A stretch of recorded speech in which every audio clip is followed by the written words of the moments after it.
I think they know that people like those things separate, and that's where it seems like they're going with at least what we see right now.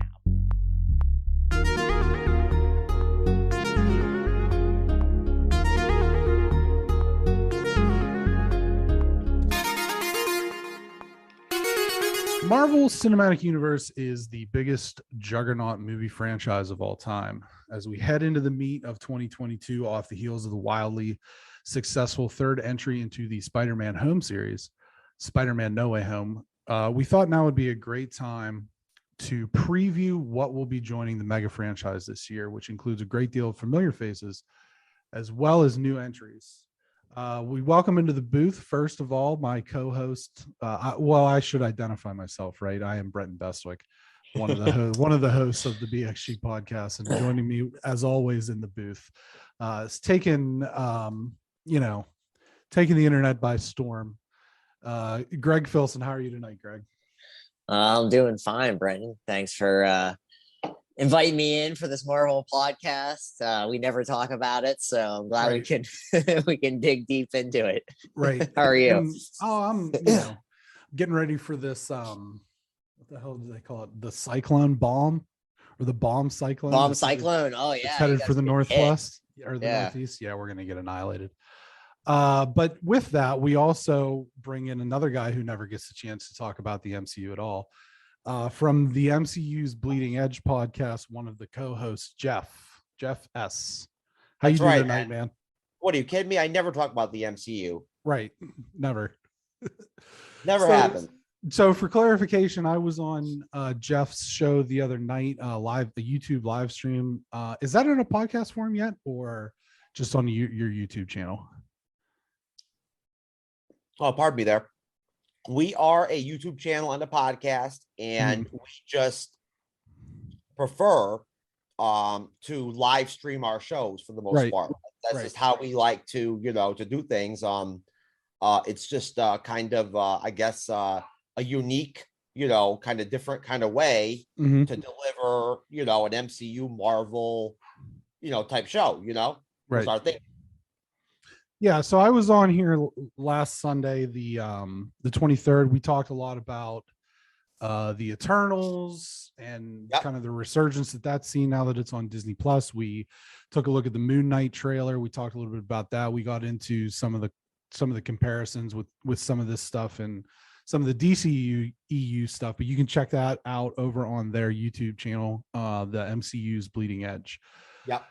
But we wanted tonight to, as we have kind of like a gap now that Spider-Man is in everybody's collective conscious and kind of moved on from that, to take a look at everything that's coming via Disney Plus and the movies. Now, some of this stuff we're not including like X-Men 97, some of the other animated things, the Peter Parker High School. I'm not sure if that's this year or not, but we have the main 3 series that are coming into Disney Plus, the 3 movies, and then the couple specials. So we're going to go in chronological order with which is the first thing, which, like I said, something that Jeff and I and William, right? Yeah, it was William. William is the, of course, is the host of the Geek Gauntlet podcast. He's a great guy. Yeah. Yep. Yeah, definitely a good dude. We talked a little bit about Moon Knight. We checked out the trailer. Oscar Isaac as Moon Knight, Mark Spector, Ethan Hawke as Arthur Harrow, or Harrow, I guess. And then Emily Van Camp is confirmed to return as Sharon Carter. There's some other actors named, I believe. Now that they officially confirmed it? Emily Van Camp? Yes. Yeah. That was confirmed. And is that new information? Didn't we talk about that just the other night?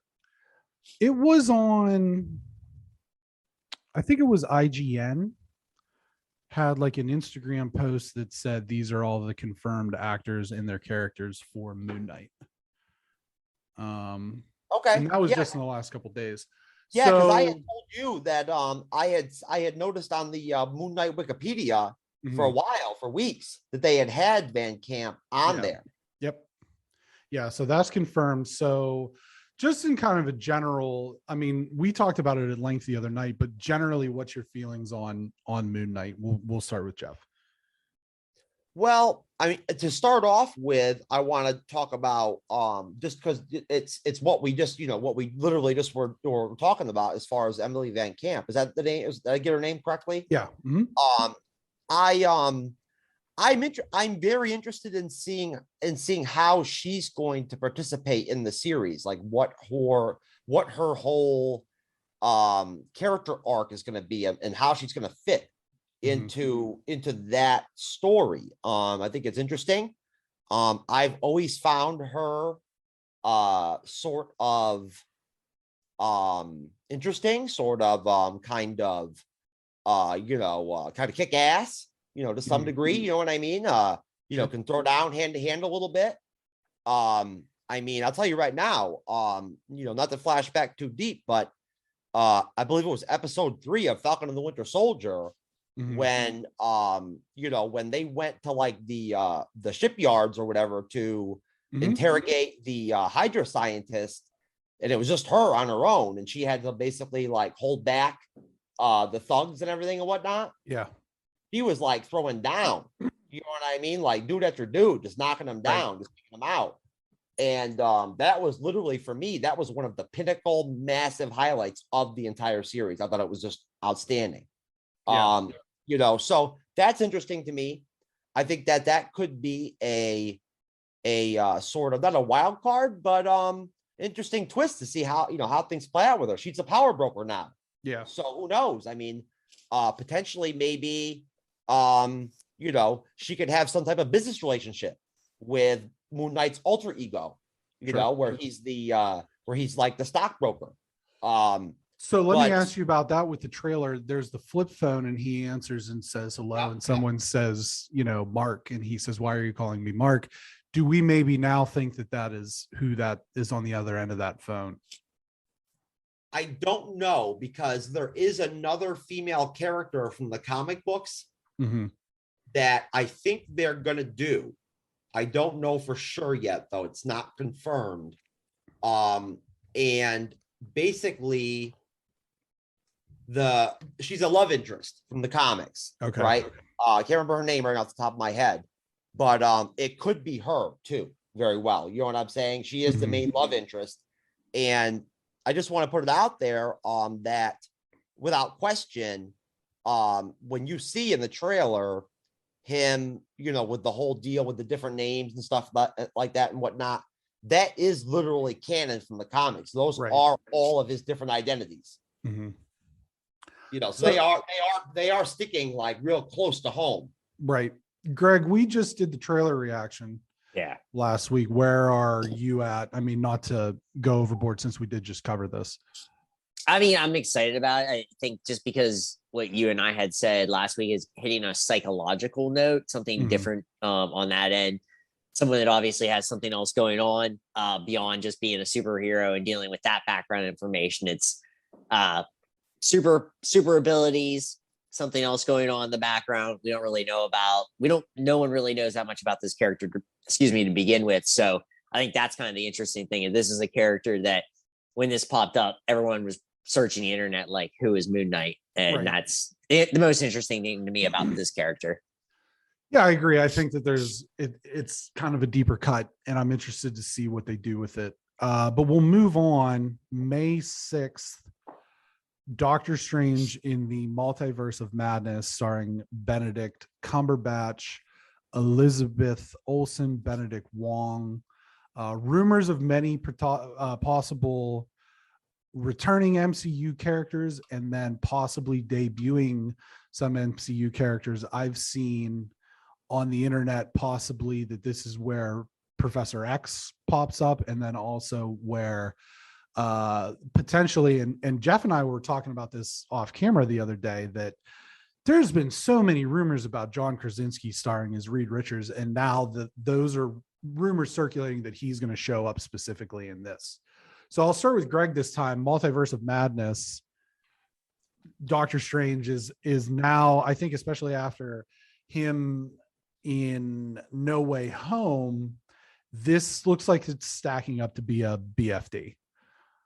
Oh yeah, I think the title is probably pretty perfect. I think Madness is going to be a big key of this. A lot of I think even beforehand, we probably thought a lot of characters, but then after seeing what happened in Spider-Man, this definitely holds big things. What happened with WandaVision, and then seeing Wanda pop up in this is probably that real turning point for the MCU of where we're kind of going next. Because Spider-Man, it was a turning point for what we're doing with Spider-Man next. But in a way, he's no longer part of the MCU because nobody knows who he is, right? Except for people that were not on planet Earth. So, right. So I think this is where the rest of the MCU kind of turns. We're going to have, I think this is going to be way more fun of a movie than it appears. I think they are making it look like it's dark, but I actually think it's going to be kind of more insane and fun than it is actually dark. Well, I think that they've said, excuse me, Sam Raimi, who directed the original Tobey Spider-Man trilogy, is helming this, and he said that there will be far more elements of horror in this than there have been in previous MCU entries. So that's definitely enticing. Jeff, where are you at with Multiverse of Madness, Doctor Strange? Well, I think there's something to be said about it's Greg, right? Yep. Yeah, I believe Greg makes a good point. I think that with taking into consideration Sam Raimi's history with his previous films, it would not surprise me if, honestly, overall, when it boils down to it, since they got rid of Scott Derrickson, and he was literally the one who was like championing the horror aspect, like really pushing it. You know what I mean? Was very vocal about it. They took him out. They threw Sam Raimi in, which I'm not saying is a bad thing at all or anything like that. But I feel like probably realistically, logically, at that point, when you remove Scott Derrickson and he's the guy who wants to do the hardcore horror stuff, right? And you replace him with Sam Raimi, at that point, you're probably going to get a little bit more, poppy, a little bit more lighthearted type fare in the film. But still, you'll get a horror slant. Basically, I'm very interested in seeing how they're going to pull off Shuma McGorath in the film visually, and what type of villain he's going to be, how they're going to represent him in the film as far as his abilities, his powers, his impact. I'm thinking that probably there'll be multiple villains in the film. It won't just be Shuma McGorath. There'll be multiple villains throughout the course of the film. Wanda will be a villain at one point in the movie. And we saw Supreme Strange too, as well, from the What If stuff. So that's obviously out there. And that's, what? Good point. That's huge. I mean, that, that's one of those things where, hey, hats off to Marvel. Who the hell knows where that could go? Yeah. Do you think that there's a bit of a template with what Suicide Squad did with a very similar looking antagonist in terms of visuals for Shuma McGorath? The Suicide Squad that just came out? Yeah. Had the giant starfish kaiju?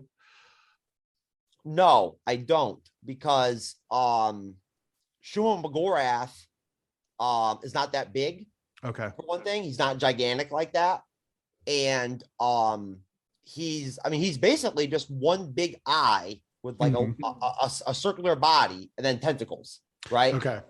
And so he's not like a starfish, he's like intelligent. Yeah. You know what I mean? Like he's intelligent, he's cunning, he has a character, he talks. I mean, he has, a personality almost. He has psychic abilities. I mean, he's extremely powerful. He's an elder god. Okay. I just wanted to add real quick, Brent. So Sam Raimi directed like The Evil Dead and Army of Darkness. So he knows how to do that horror, but still kitschy. Poppy, yeah. Yeah, so I think that's kind of where I think this may go, is that kind of thing where it still can be horror, but it can still be kitschy and fun without being too over the top one way or the other. Yeah, we'll see. July 8th, Thor, Love and Thunder. Chris Hemsworth, Natalie Portman, Taika Waititi returns as director. Cameos from the Asgardians of the Galaxy. I know Christopher Pratt was seen on set for Love and Thunder, and then The big one for Greg and I, being huge Christian Bale fans, is Christian Bale makes his MCU debut as Gore the God Butcher. So what's the temperature level here for you, Jeff, on Love and Thunder? Oh man, I'm telling you right now. Look, I'll tell you right now, I love guesting. I do. It's so much fun to change things up and shed the responsibilities of the co-hosting and the moderating and whatnot, and just be a guest on a show once in a while. It's fun. But at the same time, I always get a little bit like thrown off at first when I'm on a show where we're actually being concise and we're being tight and everything and whatnot, and shit, compared to the Bleeding Edge where we go like, it could be 3 hours, it could be, whatever, you never know, we just go. Right. No, I mean, it's funny to me just because, I can talk about Thor 4 for an hour. All right. That's what I mean, but no, basically, look, just like you already said, Christian Bale, enough said. All right. I mean, if anybody can pull off Gore the God Butcher and make it awesome, it's Christian Bale. All right. And he's due too. He's Christian Bale's due. So, I mean, honestly, I think that could be massive. I think that literally Gore the God Butcher could end up being one of the top 3 MCU villains of all time by the time the film's over. He could be that impactful. Impactful. Yes. And that's based off of the fact that it's Christian Bale playing Gore. Right. And as far as the film goes itself, I feel like, I mean, it's hard at this point to totally say that I can forecast the success of it, the box office, the impact, the level of the film it'll end up being. But what I do believe firmly at the end of the day is that Taika Waititi, love him or hate him, is talented as hell. And he's very, very eclectic. He's very multi-layered. At that point, he obviously works very well with Chris Hemsworth. He works very well with this cast and everything, with these themes. And at that point, I feel like there's going to end up being a lot more surprises in Thor: Love and Thunder than what we know right now. They're going to keep a lot of stuff out of the public eye. I agree. I think we don't know a ton at this point. What with there not being a trailer, I think we'll probably get a trailer sometime around Doctor Strange, but I'm very excited for this. I love Ragnarok, and that was with kind of a weak villain, in my opinion. I didn't really think Hela was a great hold on one second. Let me interject. I don't mean to cut you off, but let me ask you a question. Sure. What's your take on I'm sorry, what's her name? What is her name in the Thor series? Jane Portman? Jane Foster becoming the mighty Thor. What is your just honest take on it? I mean, it's canon, and I think that audiences are clamoring for a strong woman character who isn't Captain Marvel, because for whatever reason that character gets a lot of hate. I don't think that it's justified. I think that Captain Marvel is a bit of a Mary Sue, but I like Brie Larson as that character. Hey, I thought Captain Marvel should have got an Oscar for the Captain Marvel film. It should have got Best Picture. Yeah, I mean, but I think that that's what the fans are clamoring for. Greg, what's your take? And we've discussed this before, but the closer we get to it, and it's weird because it seems like so long ago that we started talking about this, and now July is really not that far away in the grand scheme of things. Oh, and Greg, I think for clear, I would never give the Oscar to Captain Marvel. Okay. To me, this is the movie that I'm most excited about, and I think will be the best of these movies. Ragnarok was unbelievable. It still has one of the best scenes in any Marvel movie, and I think this movie would just be like, an extension of that, adding Christian Bale, like, Brenton, and like we've just said here, it's taking everything that I kind of loved already about Ragnarok, adding Christian Bale, and Christian Bale's never taken anything away from a movie. Right. So that's the thing. You're already taking everything I love and you're adding a Christian Bale. So for me, this is great. Nobody wants to come out on that ledge and literally be like, yo, Thor is going to be the best film out of these films. So like, I mean, that's all. I think it's Yeah, thank you. I mean, I just think it's gonna be awesome. It's definitely, other than Spider-Man, it was my favorite. It was the one I was most anticipating, in the new threshold of these movies. I think it has the opportunity to be the most entertaining. I think that's almost a given with this lineup. I don't know that it will be the best. I think Doctor Strange has the potential to be very, very good. So I will say that Thor has the potential to be definitely the most entertaining. Sure. We'll see where maybe that's what I mean too. Yeah, it may be entertainment level. I walk out of that movie more pumped, right? But maybe I walk out of Doctor Strange like that was a really good movie. That could be it too. Yeah. Listen, guys, I want to be very clear, and this is a very subdued version of my typical, dynamic and rapport and whatnot, and my contributions to the shows. But I'll tell you right now, I'm working on an intro for the MCU's Bleeding Edge that is based off of a swimsuit picture of Valkyrie, the actress that plays Tessa Thompson. Yep. And let me just tell you right now that that picture does deserve the Oscar and the Best Picture, without question. So we'll move on to She-Hulk, which is mid-2022. This is where we're getting into kind of the middle summer months, kind of the dry summer, maybe into September. The first is She-Hulk, Tatiana Maslany as Jennifer Walters, Jamil Jalima as Titania, and then Mark Ruffalo appears as Bruce Banner, obviously the Hulk, who is Jennifer's cousin. She-Hulk. I think we got like a stinger trailer. We got like a sneak peek of that. Sure. Teaser trailer. What, Greg, what's your thoughts right now on She-Hulk? I think this one could be one that kind of transcends the zeitgeist, because She-Hulk in its comic book form is something that's always been tongue in cheek and taking culture, not just pop, but taking culture and kind of making fun of it. And it'll definitely be something that touches on like, women's rights or, just LGBTQ+. I feel like there's going to be a lot of things that be mixed into this. So I think it'll be probably like more of a funny show without trying to actually be like slapstick.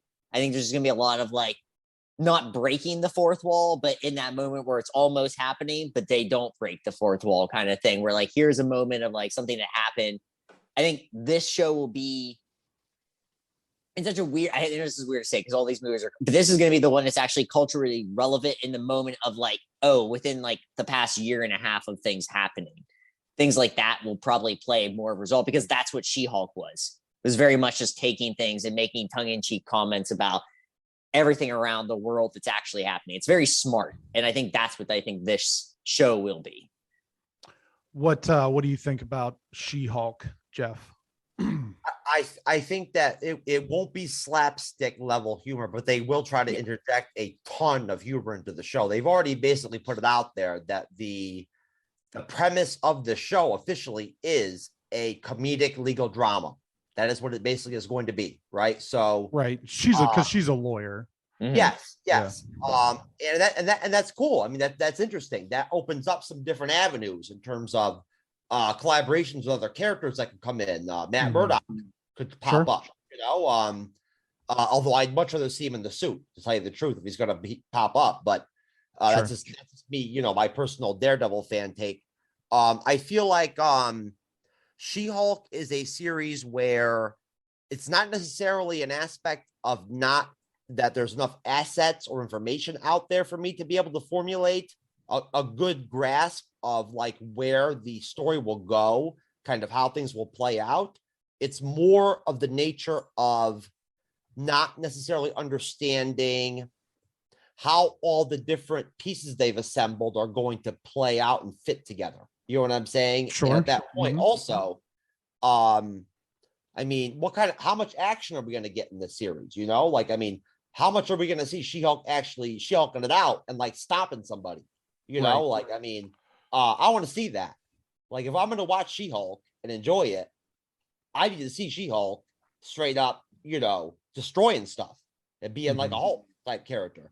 But I think that we could see Jessica Jones come back in the series. And I would totally be for that. I think that, like, if anybody from the Netflix Marvel television, era should come back and should pop up in the MCU and be a part of it, I'd love to see Kristen Ritter be thrown in. I think that she's talented. I've heard she's kind of arrogant and hard to work with behind the scenes, but I mean, whatever. That means nothing to me as a fan in the fandom.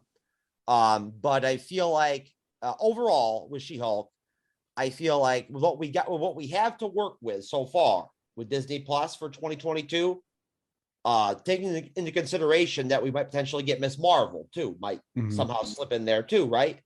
I feel like basically, if I had to call it right now, it'll be Moon Knight #1, and then She-Hulk will be the second best Disney Plus series out of what we'll have.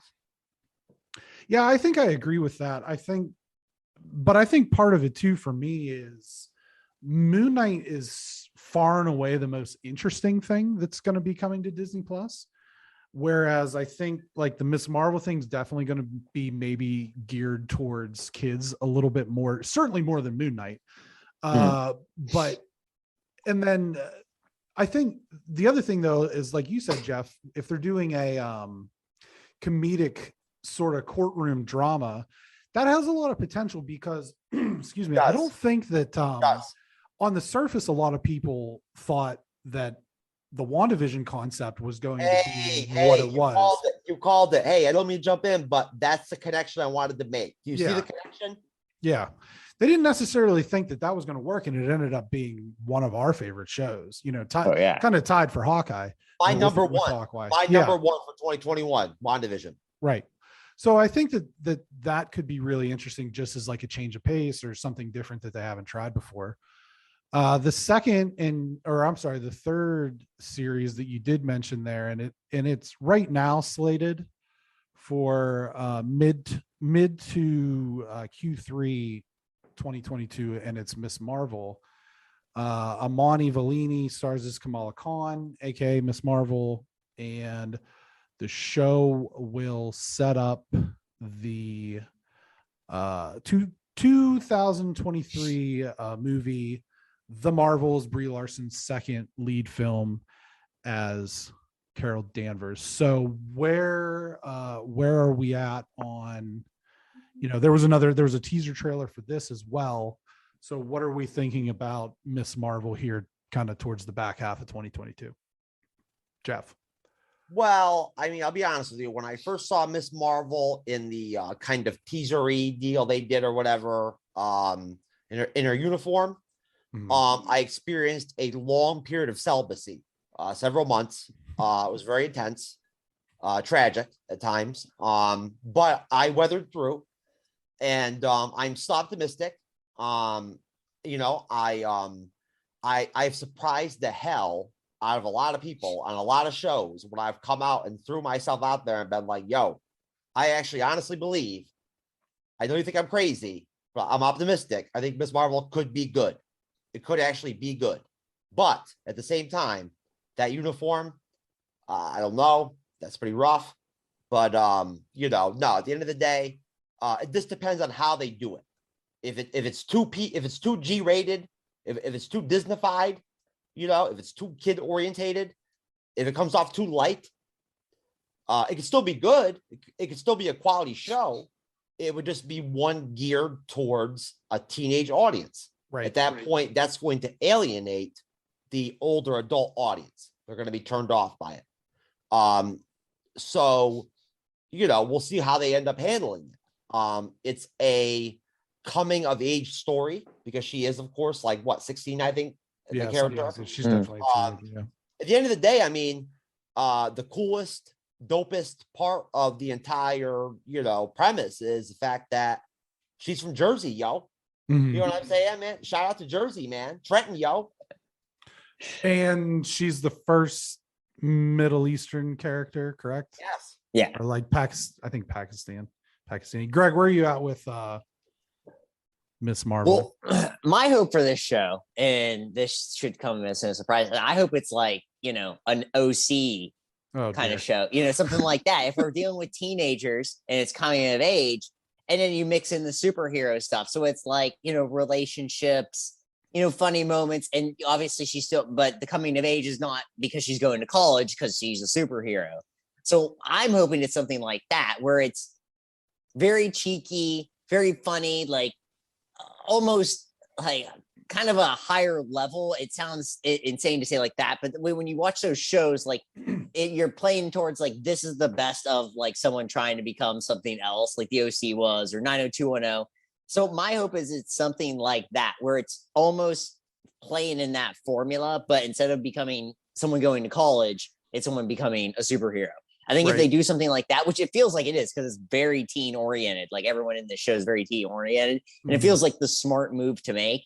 We don't know much more about it, but if you look at early Spider-Man comic books, when he's actually a teenager, they are like that. Sure. And and I haven't read Miss Marvel. I think I read like one or two way back in the day, but it wasn't like this. It was a whole different thing. It was a counterpart to Captain Marvel that was a male, so it was a different kind of aspect of things when I read it. So I think this, for me, and if it's different, then it's different. But for me, if it's something like that, where it's kind of like, her dad or her mom's kind of like a funny character that's, Sandy Cohen from the OC, and just the wise person in the room. But she's building and building to become the superhero. And I think it's 6 episodes. So it's a good gap. 6 or 8, to bridge us to the next Captain Marvel movie, which I think will be, I think too that there's going to be some themes that kind of explore the ethnicity thing. Yeah. Oh, sure. I think that's going to be part of it. Well, if you don't mind me just jumping in quick. Sure. Hey, Sarah Finn picked that actress to play Miss Marvel. And as far as I'm concerned, if you're going to bet money on anybody out there on anything these days, you bet on Sarah Finn, because at the end of the day, she is essentially like the puppet master behind the scenes of the Marvel Cinematic Universe and essentially put it together. You know what I mean? Like, she's so valuable and so impactful that it's almost like unbelievable. Yeah, definitely. I think that's kind of one of those under the cover things that nobody would necessarily, just casual fans wouldn't know that name. But I do think that you're right. And typically they've hit the bullseye more often than not. So this brings us to Miss Marvel, and I'm gonna just double back for the Halloween special, but I am gonna double back on to why I had said that Miss Marvel or the Marvels is slated for 2023 for now. I'm gonna get back to that in a second here. But the next thing is October 31st. It is a Halloween special, Werewolf by Night. Gail Garcia Barnell will star as Jack Russell, not a terrier, in a one-off special that may also include Oscar Isaac's Moon Knight, Mahershala Ali's Blade, and potentially Kit Harington's The Black Knight. Now you had mentioned, and I guess I didn't even realize this, Jeff, when we did the Moon Knight trailer over on and I have heard about this now. Now that you mentioned it, I do know what we're talking about. That the character that was getting his ass kicked at the end of the Moon Knight trailer was Werewolf by Night. That was Jack Russell. Yes, it was. That is Werewolf by Night. He's in the series. I have no clue who this character is. This is completely off my radar. So I don't know anything about this. He is old school. I think he came out. I think they introduced him in Marvel probably in the mid 60s, I want to say. And he is just a typical occult character. You know what I mean? Like a, baseline stereotypical, werewolf character, basically, who, is a human being during the day and whatnot. And then when the full moon comes out and shit, he becomes, werewolf by night and everything. But that is him. And as far as the special goes, I mean, you know what? It could have potential. If it's gonna be a one-off special, a one-off show that's, maybe 45 minutes long or 50 minutes long or whatever. I mean, if it's done the right way, Moon Knight, in it or not, it could actually be pretty good. Yeah. 1972 Marvel Spotlight issue number 2 in February was the first appearance of Werewolf by Night, they seem to be very intent on setting up the Midnight Suns team, which is Werewolf by Night Yep. has a heavy connection with all of the characters: Ghost Rider, Blade, Frank Drake, Hannibal King. Yep. Just looking at some others, there's like Doctor Strange is in there. Yes. Scarlet Spider. The Midnight Suns, brother, is literally one of the next big, not teams, I guess. Kind of a team, quasi team. One of the next big things that's going to come out of the MCU down the road, where it's literally going to be huge. It's going to be huge. Yeah, I think that it certainly seems like they're going to great lengths to set this up with all the characters that they seem to be introducing at this time. Black Knight, Moon Knight, Werewolf by Night. That's a lot of nights.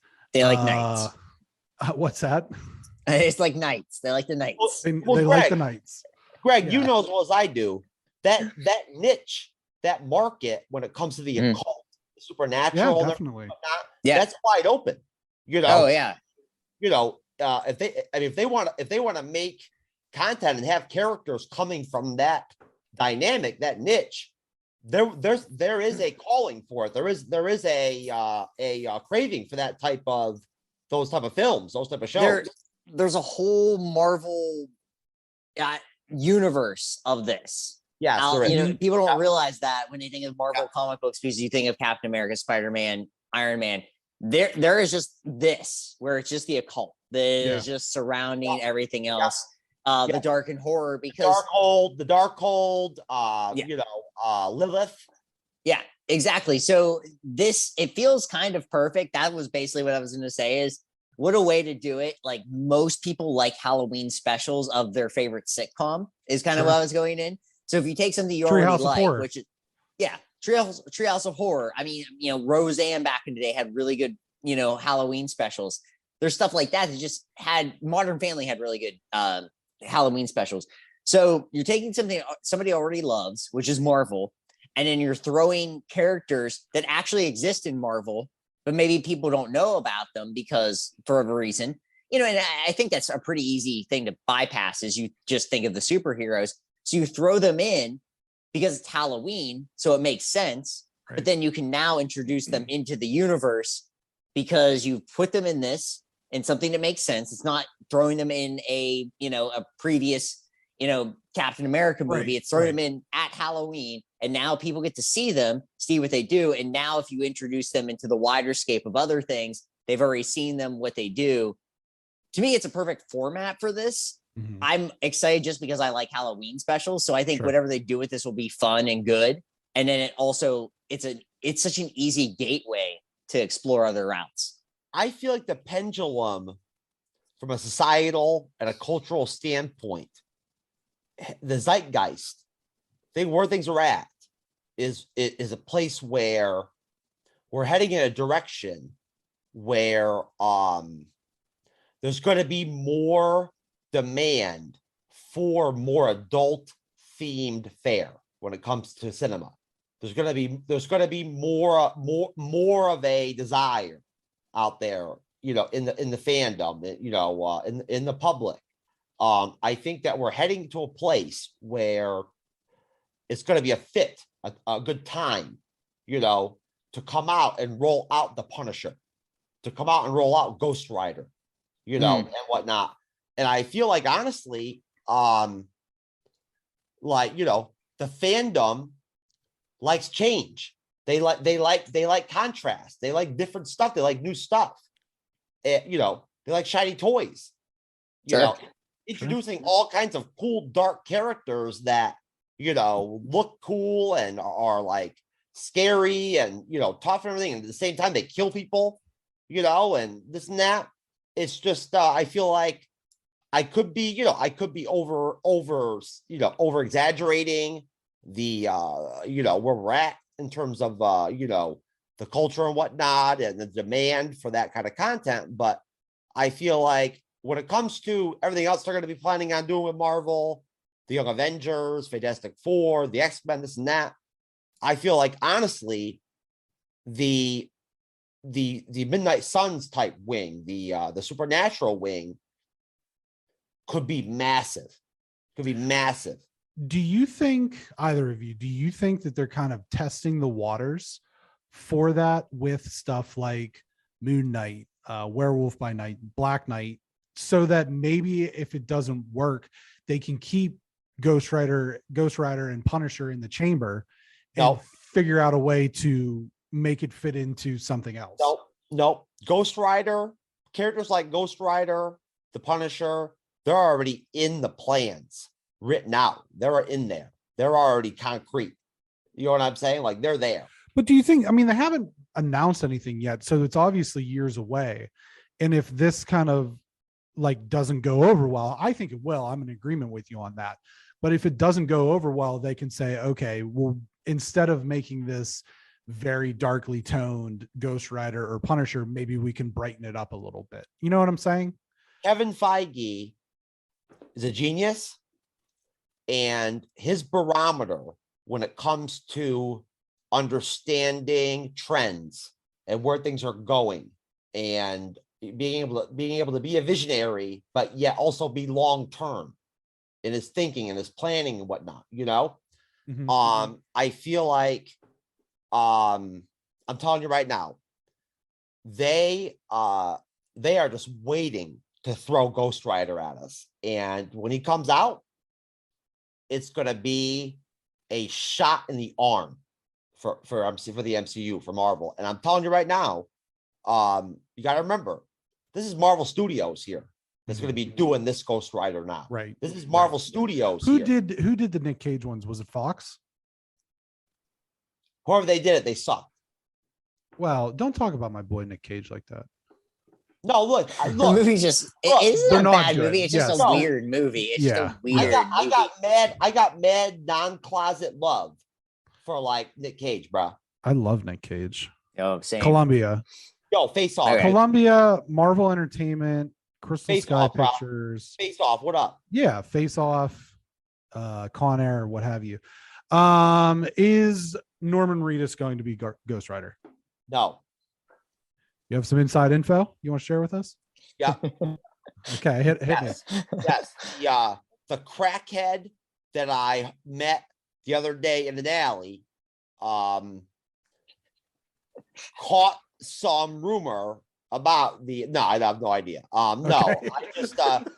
I just go by my gut here, all right? I was going to say that's the episode name, the crackhead. No, listen. Yeah, crackhead in the alley. Listen, Norman Reedus has a lot going on still with Walking Dead and with AMC and everything and whatnot. They have a lot of plans for him. Yeah. You know, so I just don't see how at that point he would be able to then fit in Ghost Rider, because honestly, again, Ghost Rider is a character where he could literally come out in Doctor Strange 2. Yeah. And be so impactful and be so great to where they could do a Ghost Rider solo movie 2 years later. Yeah. Yeah. And I could see it too. So moving on from Werewolf by Night, Ghost Rider, Midnight Suns, all that. Currently scheduled for November 11th, Black Panther, Wakanda Forever, Letitia Wright, Winston Duke, and more return in the next chapter from Wakanda. Director Ryan Coogler has promised the film will pay tribute to the fallen king of Wakanda, T'Challa, Chadwick Boseman. So this is where I think the Marvels comes in, is because I don't think Black Panther is going to make this date, because there was the injury to Letitia Wright and they had to pack up shop while she rehabbed. I think it was a broken wrist or something like that. Yeah. And then right after they got started, there was a COVID outbreak on set. So they got shut down again. So I am reluctant to say that they're going to hit this date. And I wouldn't be surprised if they swap those two and just had the Marvels come out in November and then Black Panther February 23, because correct me if I'm wrong, the original Black Panther was a February release. It was. Okay. Yeah. So, I mean, with everything that's going on, this development seems rather tortured. I just don't know if this is going to hit this date. I don't like that. I don't like that based off of Marvel Studios history in terms of how they handle their release dates and their scheduling of the films and whatnot and everything. If we're going to get into just starting to swap films left and right, and you take over this slot and I'll throw you in that slot and this and that. That, me personally, that starts to make me a little bit scared about the quality of Black Panther 2. See, but I think it's they have enough. Like, look, we have to delay this. And coming from, me personally as more of a video games guy and being like the video games guy of this particular podcast, delays are not ever really a bad thing because it gives them time to polish. If they need to do reshoots, we have to factor that in. If there's rewrites, things like that. I have complete faith in Ryan Coogler to deliver an awesome movie. Because of everything that's happened, I wonder if they're going to hit that date. I mean, maybe it only gets bumped by like a month. I mean, Spider-Man did really well in December, obviously. I don't think they want to swap those movies. They just may have to out of necessity, depending upon if they're able to get this thing finished and wrapped up in post-production and everything. Well, it won't even matter from like an actual tangible reality if the movie's this good or that good, whatever, bottom line, because look, let's be honest. They gave the first Black Panther film a freaking Oscar nomination for Best Picture.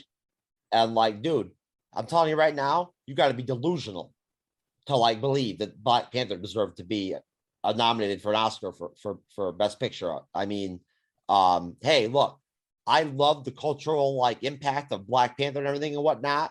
Wakanda forever, baby. You know what I'm saying? But at the end of the day, whether still two guys fighting in cat suits, whether you're black, green, blue, or freaking yellow, man, you know what I'm saying? Your movie's either a 97 or an 81. You know what I mean? And dude, the Black Panther film is like a mid-tier Marvel Cinematic Universe film. Mid-tier. That hurts. That hurts this guy. I mean, I think for me on this is because Ryan Coogler is doing it. Yeah, I'm okay. Yeah. If it's anyone else, I feel a little skeptical because we don't have Chadwick Boseman. You don't know what direction they're going to go. So it's based purely on the director. This is why I am comfortable with what you said, Brenton. I'm comfortable if it comes out. I'm comfortable with delays. I just feel like it's also a grounded universe. So It can be different. It probably can be swapped with the Marvels for different reasons, too. I mean, it may not be timeline as relevant. If that is the case. So that's it though. Like, it's funny how like, it's really based on that one thing where it's just like, we have the director we trust. I mean, the actors in this movie besides Chadwick Boseman are awesome and everyone fell in love with him. But like Chadwick Boseman was, the reason why we all really enjoyed it. He really brought that together. And honestly, really, I think there's what Marvel, I think, is making very clear is the grounded and then the space. Mm-hmm. I think they know that people like those things separate, and that's where it seems like they're going with at least what we see right now. Well, listen, guys, I'm going to drop something on you that nobody's heard. This is the first time I'm saying it. Exclusive. It's a major thing. This came up on the Podcast of Champions last Saturday. I missed the show. I slept through it, unfortunately. They had an entire show on the entire situation of the push that's out there right now, like publicly, to recast Black Panther, recast T'Challa. You know what I'm saying? And I was staunchly from the jump and for a minute in the camp where I was like, never recast that role. There will never be another Black Panther as good as Chadwick Boseman. And it's that simple. Nobody can be the Black Panther but Chadwick Boseman. That was my thing, man. I'm sorry, but like, that's where I was at. Chadwick Boseman is a freaking lion of a man, You know what I'm saying? Like, that man was exceptional, unique, exceptional, and charming and humbled. And, and at that point, I have so much admiration for him that I was very much put off by the concept or idea or premise of literally recasting that role. But a breakthrough occurred over time, over there in the Podcast of Champions, my good friends over there whittled away at me with logic. And over time, slowly convinced me that, you know what? I've just within the last couple of weeks decided that I'd be okay with recasting the role of T'Challa. And maybe that's actually the best thing that they should do. And apparently, I mean, you know, based off the brother, that's what Chadwick wanted. So, like, you know, I mean, if that's what Chadwick wanted, if he would have wanted it recast, then at that point, that's all the freaking validity I need. Greg? I mean, I want to see what they do with this movie. I don't know if it's necessary to do that. I mean, if they can still carry on Wakanda in some way, shape, or form and have a character that isn't necessarily the Black Panther, but carries on what Wakanda stands for. Well, saying N'Baku or whatever is going to be Black Panther. Yeah, but I mean, if they cast him as something that isn't necessarily called the Black Panther, but something else, then that's fine with me too. I think as long as that's a presence, which it will be, then I'm okay with whatever they decide to do. Because that movie did have a dramatic impact on the universe, one way or shape or form. So, you know, as long as they do that, you know, I think I'm PA, and it's like I said earlier, Ryan Coogler in charge. I'm not worried about this movie at all. So that's a good point to transition away from Wakanda and a movie that right now has a lot of question marks to something that does not have as much question marks, which is December 22nd, the Guardians of the Galaxy special. The crew of the Milano returns for this holiday special that will set up Guardians Volume 3. Greg? I mean, I've said before, I'm not huge on the Guardians, and the more I've watched it, the less enthused I get about Guardians. I like them as the Asgardians. I like them as not the main characters in anything. They're better that way and the reason why they're better is because that comic book was always a side character that they decided to make into a movie, you know, and whatever. It was very popular, and I understand why it was popular initially, but you know, when we went back and did our rewatch, we were not enthused by either of these movies, especially number 2. Right. And, you know, there are people that love these movies. I know that. I know that there are people that love these movies. I think the holiday special might be the best thing for it, is something like this, where it is just playing into it, just being campy and funny. And like, it's probably not that long of a special, so it doesn't become ridiculous. You get annoyed by the fact that it's just the same kind of joke being played over and over again. I mean, this is my least favorite thing that Marvel does. I'm not really looking forward to Guardians Volume 3. You know, I mean, I'll see it in theaters because that's what I do, but you know, once again, it's a holiday special. I'll watch it. I like holiday specials of anything, but this is like something of all these things. This is the thing I have like the lowest expectation of. And so like anything they do will probably, if it's good at all, I'll be like, wow, that was nice. Yeah. Jeff, what do you think about the Guardian special? Well, I mean, hey, it's a holiday special. You know, I mean, I'm not viewing it very seriously. I'm not stoked about it or anything like that or whatever. It's I guess it's cool, you know. I mean, maybe it'll be fun. You know, we'll see, I guess, but I don't know. I mean, honestly, to tell you the truth, I think I'd probably rather go on a date with Brie Larson than watch the holiday special. I would take a date with Brie Larson. I would go on a date with Brie Larson. I can tell you that right now. I would. I think God, my foot keeps cramping up. Something's going on. I think Hydrate. Yeah, they need to go in the direction of like on purpose making this terrible. Kind of like the Star Wars, like the Star Wars holiday special. That would be fun. Like Life Day or whatever. And I think that there's like rumors that they're going to go back to Planet X with Groot and that sort of thing. I just want to see like over the top campiness. That's really all I can hope for this. I'm not a huge Guardians guy, as Greg mentioned. And so, I mean, I'll watch it out of obligation, but I'm not like looking forward to it at all. No, Guardians of the Galaxy 2 was a joke. Yeah.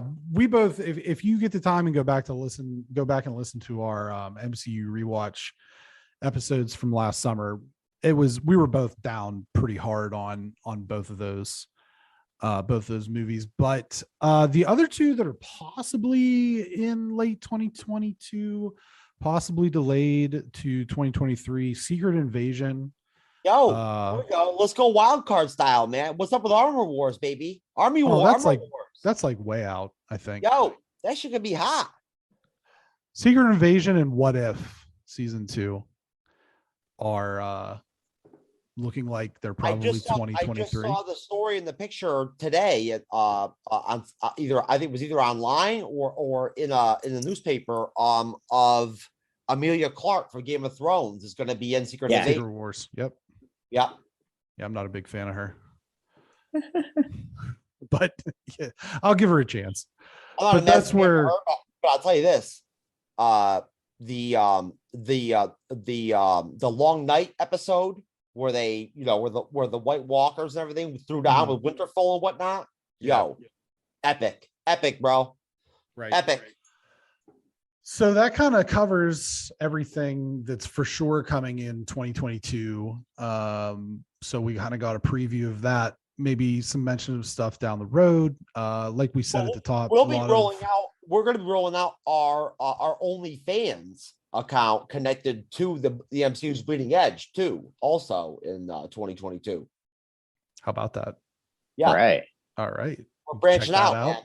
Jeff, where can we find you online? Where can we find you on like Twitter, Instagram, Facebook, all that fun stuff? Of course, there's the OnlyFans email. No, I'm just joking. Where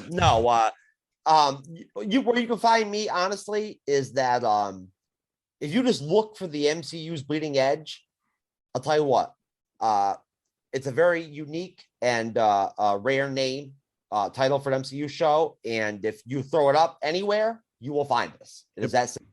It is basically that simple. If you just throw it up anywhere, we're on. We don't play, man. We're in there already. We did it.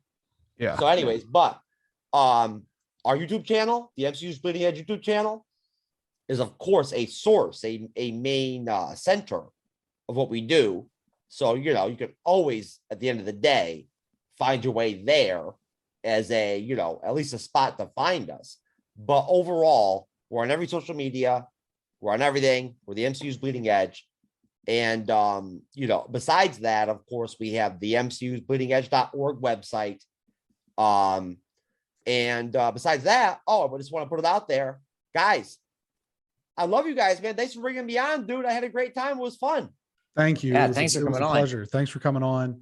The BXG podcast publishes every Friday at 9 a.m. Eastern Standard Time and every Monday, 9 a.m. Eastern Standard Time on podcast services around the globe. You can find us on social media at BXG Podcast, on Facebook.com/BXG Podcast, Twitter at BXG Podcast, Instagram at BXG Podcast. You can check our YouTube channel out for reviews and some of the longer form discussions. This will be on YouTube, so that'll be another thing to check out. Not that if you already watched, you get it. Tell your friends, tell your families. Tell your mothers About the unmistakable essence of the BXG podcast. Take care, friends. Just keep your mothers away from me.